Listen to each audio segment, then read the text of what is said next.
So in this tutorial, I will be showing you how to make a drawing game. Look, I'm moving the Scratch Cat, and while I'm moving the Scratch Cat, it's just drawing it. So I'll just name the project Drawing. I can't think of another name. And I'll just add one green flag clicked. It'll just go to this position. We don't want it to just go to a random position when we're going to draw. So let's do pen. Yeah, pen. We need to draw, so we need pen.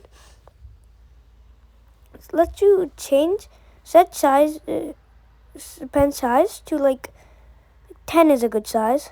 And the color, we can do like a black color. You can do any color you want, but I'm choosing black.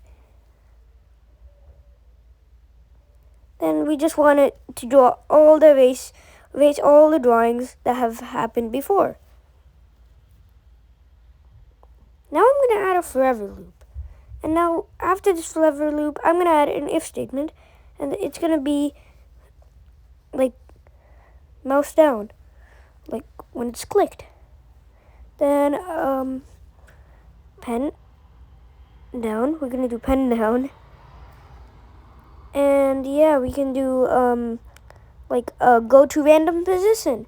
And now just going to this position, and look, whenever I click it, just going. Look, if I do C project page, full screen, I just going like this. I'm dragging it all the way, like just drawing and drawing. And if we did the set mode to draggable, it wouldn't that much work. It would make dots. So if we do like when mouse down, it's gonna go to the go to the mouse. That works better. So I hope this tutorial helped you, and I'll see you next time.